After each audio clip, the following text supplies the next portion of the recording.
Happy Sunday, Risers. We're back with another round of hashtag Rising Qs where we answer your questions. All right, what do we got first?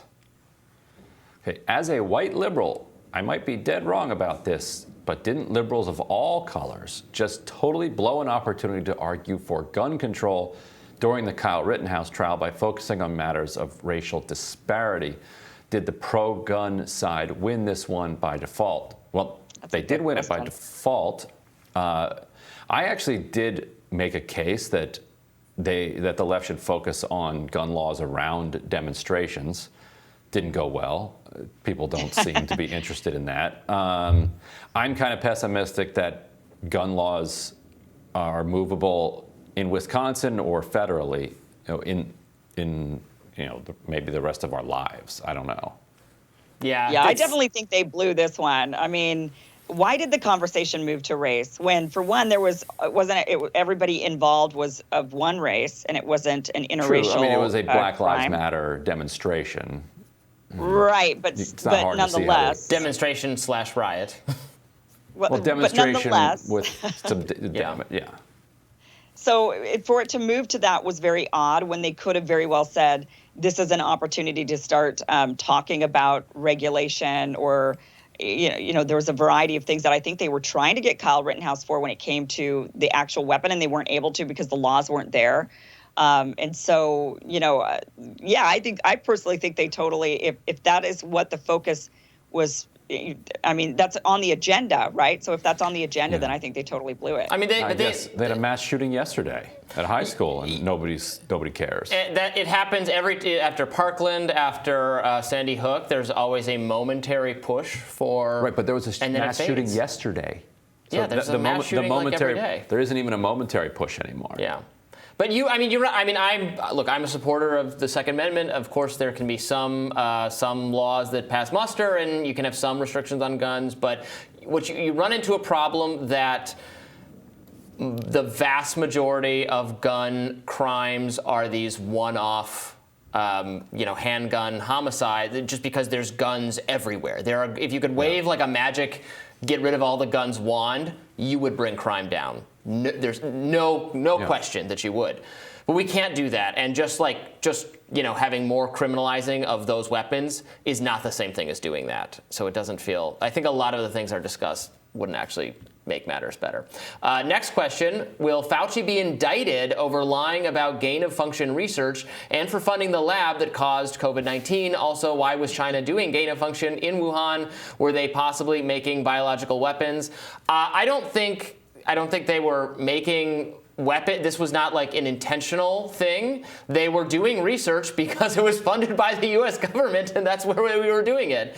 And that was a huge mistake. It was not a nefarious. I mean, it was nefarious because they were, kind of being evasive about what sort of research was being done and all sorts, and then the cover up and all of that. Will Fauci ever be held, more responsible for that than he has been so far? I hope so. I don't think he should be thrown in prison or something. There should be investigations. There should be hearings on this matter. Congress has hearings on some of the dumbest things. Please, the next time they feel like hauling Jack Dorsey or Mark Zuckerberg or their successors before Congress to yell at them about what mean tweets are allowed on the internet, please have a hearing on gain-of-function research instead. But he needs due process and everything before there would be, and we would need to learn more about his direct role, which there might not have been there. Right. But yes, he has not stood up well to the minimal scrutiny that he's gotten so far. Excellent scrutiny from Rand Paul and others. Yeah, I don't see him being indicted anytime soon or being held accountable anytime soon. But also, when it comes to China, they have much more, why the lab was there, why were they doing this? China does do a lot of experimentation that we don't do here. We find this unethical here. Or we have rules or laws against it, and they don't, which is why a lot of times we have a variety of different facilities of all kinds of types that are in other countries so that we can skirt our own laws. So that is one of the reasons why the lab was there. We find torture unethical, so we do it some other... We do it somewhere else, right. Exactly. So, in that lab was an international lab. It wasn't just the U.S. was funding it and it was in China. That was an international lab with international collaboration. And, yeah, they do a lot of different experimentation and research there, that not just in that lab, but all over, I'm sure, in other labs as well. So, Right. but yeah, I don't expect Fauci to be.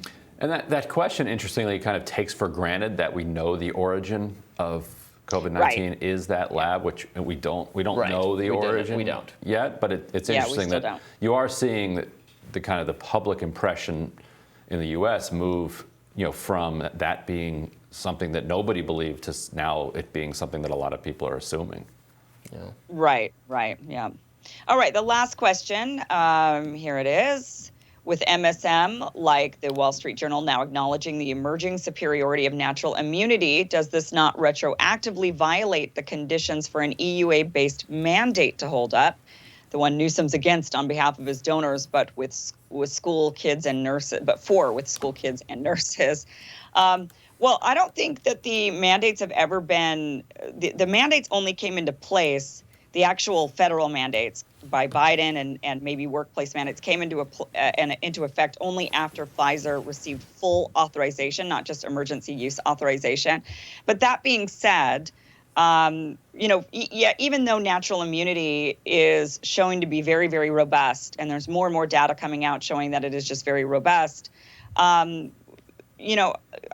we don't really, we obviously don't want to advocate for people to go and get it, right? To say, oh, well, it's better, so go get the virus. Nobody really wants that to happen in this situation. There's just still too many unknowns when it comes to the virus. We also don't know how long natural immunity really stands, how long it lasts. You can't really take that for granted either, because we just don't know a lot about it. But I would say that the one thing that the natural immunity has not been taken into consideration at all here in the United States when it comes to the COVID passport type system.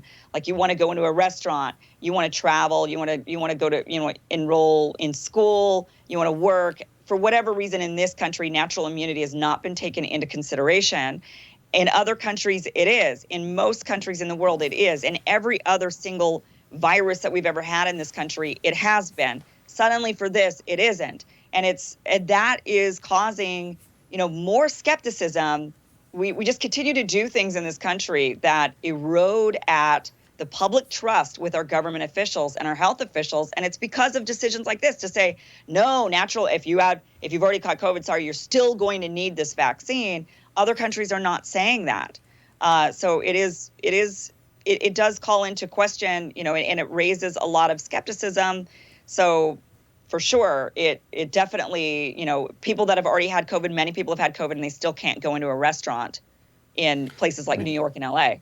I do think that there should be a lot more research, and there should be a lot more, I think there should be a way for people to get some type of antibody test that could then, if the research bears it out, satisfy these requirements that you're talking about, because it doesn't really matter, how you get your immunity if you get your immunity, but that if is not totally proven yet. And the caller, I like to call them callers, as if this is some like AM dial-in show. The caller seems to think that the Wall Street Journal has fully established by 100% certainty that natural immunity is better than the vaccine. That has not been established, and the way that different strains are implicated by that natural immunity is still very much a question.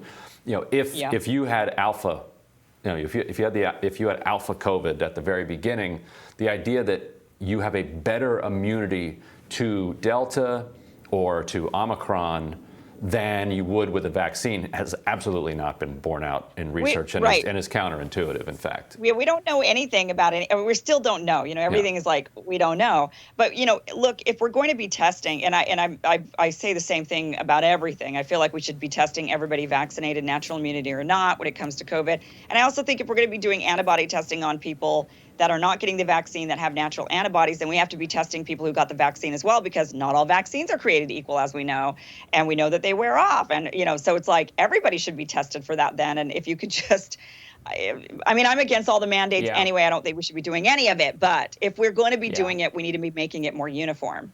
I agree with both of you. Although anecdotally, though, you hear about more breakthrough infections than you do about like people getting COVID and getting it again. Right. which would suggest to me that the natural immunity is working pretty well. Although there are a majority of the country has gotten vaccinated, so there's going to be more. They're not equal situations. There are more opportunities where a vaccinated person could then get a breakthrough infection than there are opportunities for an unvaccinated person who gets COVID to also get it later, because there are at this point there's more vaccinated people than unvaccinated people in the country. So it's not quite the same. But it's an interesting question, and yes, certainly one the science should continue to explore. And that does it for us. Please tweet out all your Qs using #RisingQs so we can respond to all of your wonderful questions. We'll have more Rising right after this.